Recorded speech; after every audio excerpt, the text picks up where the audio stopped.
தலைப்பு: இருட்டின் குரல். ஏசெபேக்ஸ், மழை சத்தம், இடியுடன்.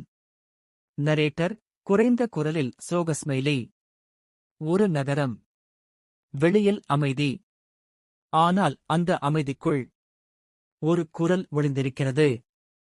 அந்த குரல் உயிரோடு இல்லை. ஆனாலும் அது நீதியை தேடுகிறது. SFX, police siren. இடம்: கோயம்புத்தூர். தனிமையான பங்களா வீடு.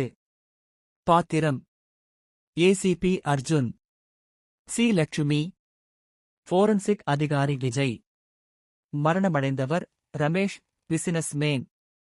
Scene: C. லட்சுமி. சார்: உடம்பில் வெளிப்படையான காயம் இல்லை.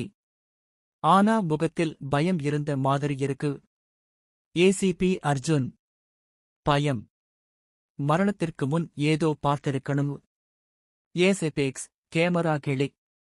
ஃபாரன்சிக் விஜய்: சார், இத பாருங்க. கழுத்தில் சிறிய ஊசி குத்து. ACP: poison. ஃபாரன்சிக்: ஆமாம். ஆனா இது சாதாரண விஷம் இல்ல. Rare neurotoxin. BGM: mystery theme. Ramesh ஒரு பெரிய ரியல் எஸ்டேட் டீலர். அவருக்கு எதிரிகள் இருந்தாலும் நேரடி சண்டை எதுவும் இல்லை. ஏசிபி மனசுக்குள் சோகஸ்மைலி. விஷம். ரேர். இதை யாராவது தெரிந்தவர்தான் கொடுத்திருக்க முடியும்.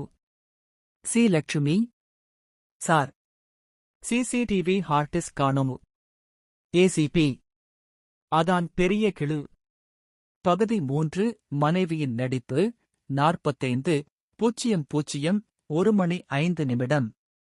பாத்திரம்: மனைவி நந்தினி. நந்தினி, அழுகை சோகஸ்மைலி. என் கணவர் யாருக்கும் தீங்கு செய்ய மாட்டார் சார். ஏசிபி: அவருக்கு இன்சூரன்ஸ் எவ்வளவு? நந்தினி, திடீர் அமைதி சோகஸ்மைலி.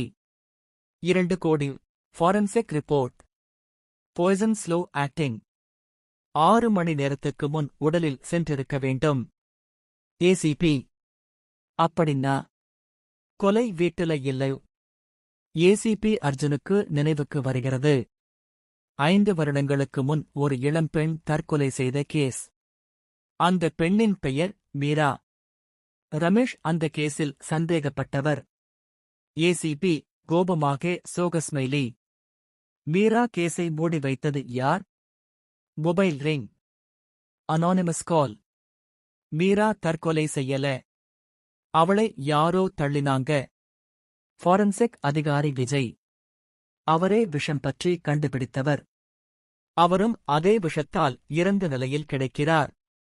ஏசிபி: இது சீரியல் கில்லர் வேலை இல்ல. இது பழி வாங்கும் வேலை. ஏசிபி அர்ஜுன் உண்மையை கண்டுபிடிக்கிறார். மீரா நந்தினியின் தங்கை. ரமேஷ் அவளை ஏமாற்றிவிட்டார்.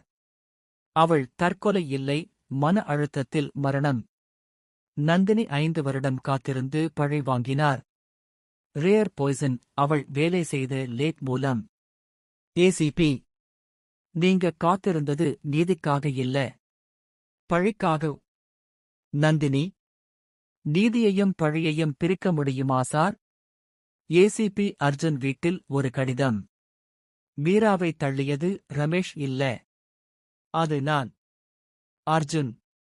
ஃபிளாஷ்பேக். ஏசிபி அந்த கேஸில் தவறாக கையாழ்ந்தார். மீரா உண்மையில் உதவி கேட்க வந்தபோது உதவவில்லை. நரேட்டர்: ஒரு கொலைக்கு பழி வாங்க இன்னொரு கொலை.